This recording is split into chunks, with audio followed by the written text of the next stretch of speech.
Welcome back to the Empire of the Isles, a rich, Victorian-inspired fantasy world with a distinct style and an exotic cast of characters.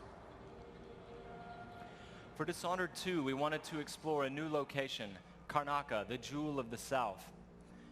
Our approach to world creation is very layered. Our art and design teams work together to create a strong sense of place with a well-realized culture. It's based on the people living there, the work they do, the architecture, economy, the climate, even the food and songs.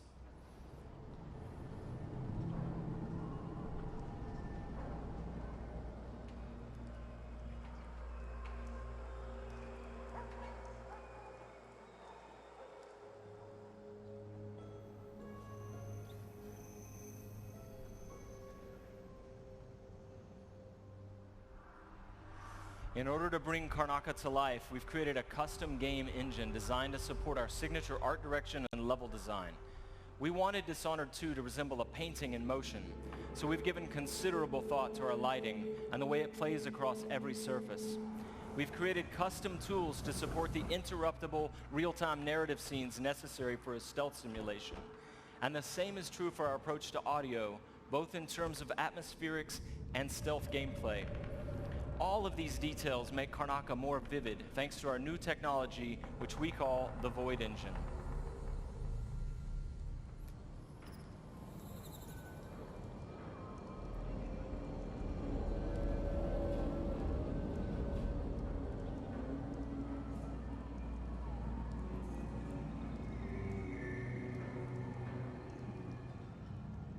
In crafting spaces for you to explore, we've got several creative goals. We want the environment to feel coherent and complete, plausible. Where do these characters live and how do they get to work? Is there a viable pathway that makes sense? Where do they take their breaks or stop for lunch? But it goes further than that. For Dishonored 2, we felt compelled to ask ourselves about the history of a given street or shop. What was there a decade before the player arrives in Karnaca? Often you can see the layers of history, watermarks on the wall from past floods, peeling posters and advertisements from years ago. We want every market, every alley to tell a story and to offer you the chance to see something novel or intriguing.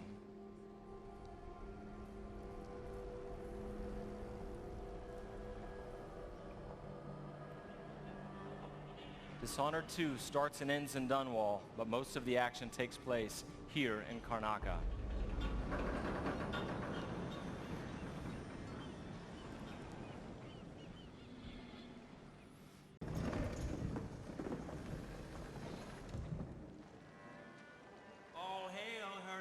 Majesty, Emily Kaldwin. Loyal subjects, we're going through a difficult time, but today we honor my mother, the late Jessamine Kaldwin. May her memory survive through the ages. Emily. You look tired, Father. Every year, I think the anniversary of Jessamine's death will be easier, but it never is. I wish Mother was still the Empress. I don't think I'm very good at this. You're still learning. Don't worry about the rabble-rousers, and we'll catch the Crown Killer, eventually. People are saying it's you, that these assassinations are a misguided effort to protect me. No, someone's trying to make us look guilty by targeting your enemies. I wish I could just run away from all this. Sometimes you do.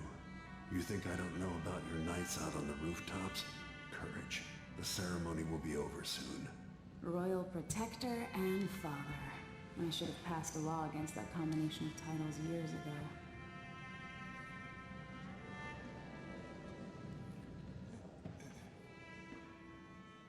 Dishonored 2 offers you the choice of playing as Empress Emily Kaldwin or the Royal Protector Corvo Attano. Emily and Corvo are both fully voiced this time with their own perspectives and emotional responses to the events transpiring around them. Whoever you choose to play, you've got to flee Dunwall, your home, and travel to Karnaca in order to unravel the threads of a conspiracy and take back what's yours. I've got to get away. I should talk to the captain of that ship.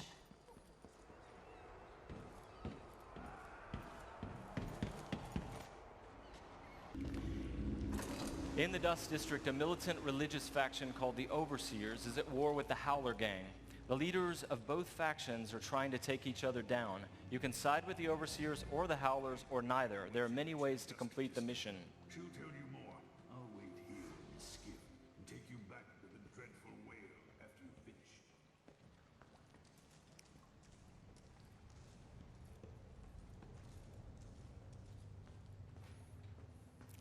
Everything you see here is rendered in the Void engine, designed to create atmospheric and exploration-rich spaces.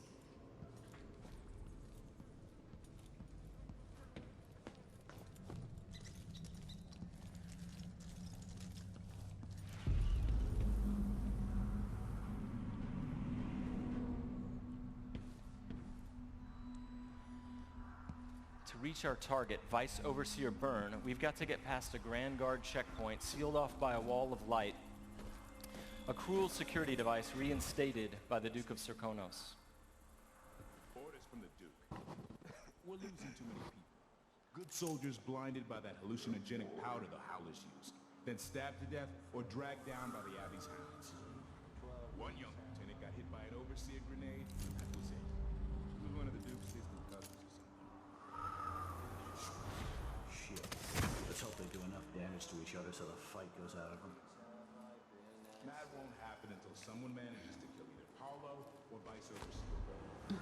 We've made much greater use of vertical space for Dishonored 2, encouraging players to explore the rooftops above the streets. Dust out of my ears.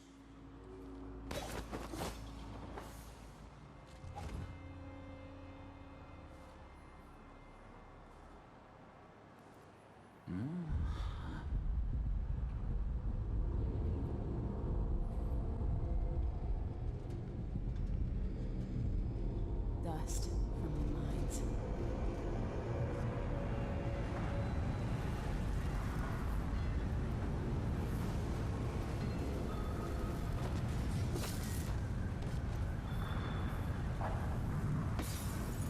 The storm alters visibility for the AI and for the player.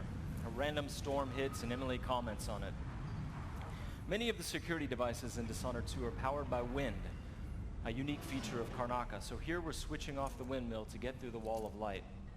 There'll be a lot going on in this next fight. Drop attack, guards climbing and vaulting, combat choke, and Emily using far reach to pull an explosive whale oil tank toward her from a distance.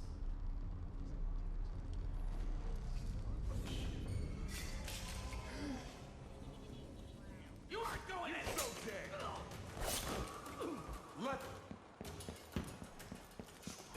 end of the road for you! Hey, you! Come here!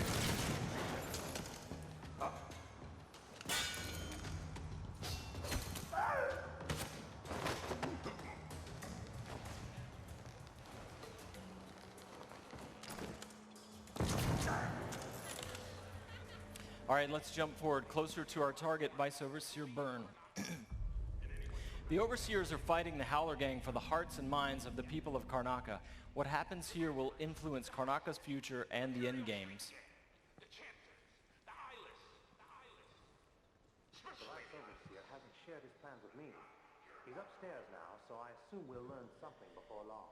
Here we're going to use Emily's Mesmerize power to lull a group of Overseers into a stupor, evading combat altogether.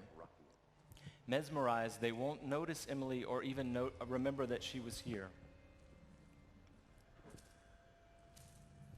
There you are. I feel so empty right now.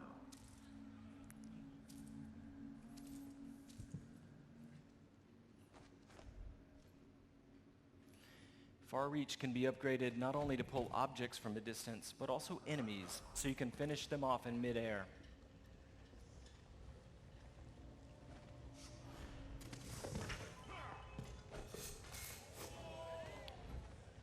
This time, all of Emily's powers, which are new, and all of Corvo's can be fully upgraded using entirely new skill trees, giving you the ability to customize more deeply. If you're new to the Dishonored series, it's all about options and exploration, playing at your own pace. The game has many different pathways through each mission, and also different approaches, stealth or combat, lethal or non-lethal, and a wide array of supernatural powers that will dramatically change the experience as you play. We're very close to Vice Overseer Burns' office now.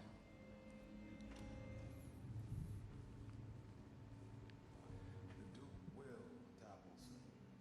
The Sisters of the Oracular Order have seen it, and I feel it in my bones. So this stalemate with the Howlers must be resolved. Byrne is giving a briefing using a projector. We're going to plant a stun mine and then link several of the Overseers with Emily's domino power, so that whatever happens to one of them will happen to all of them. They share the same fate. Doesn't know. Died trying to bring power. We suffered fatal injuries. Somehow he comes back the next day to fight again. Whatever witchcraft he had. Switching off the projector will attract Vice Overseer Burns' attention, and when the mine affects one Overseer, it will affect all of them. Go check, brother. Right away.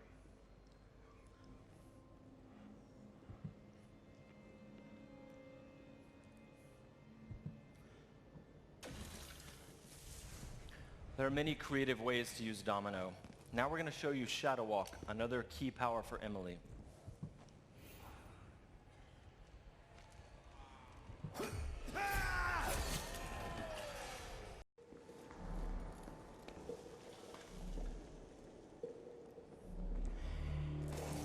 Here we're in the present, when the manor is in ruins.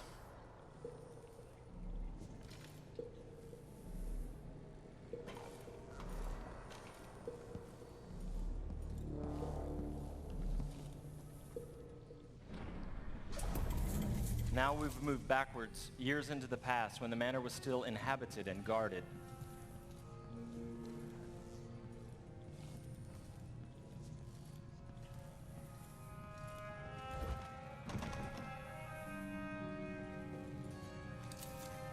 Looking through the lenses of the outsider's timepiece, you can see the alternate timeline. This is useful for solving puzzles, as you've seen, but it can also be used to avoid or take down enemies.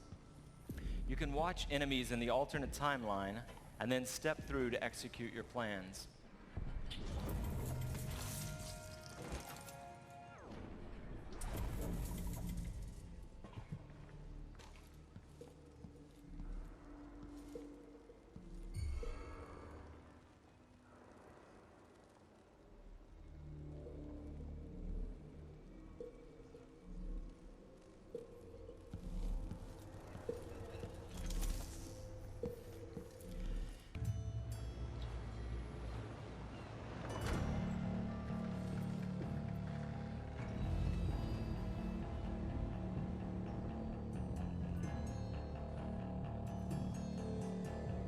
Walk on gold dust, woman. Take your silver spoon.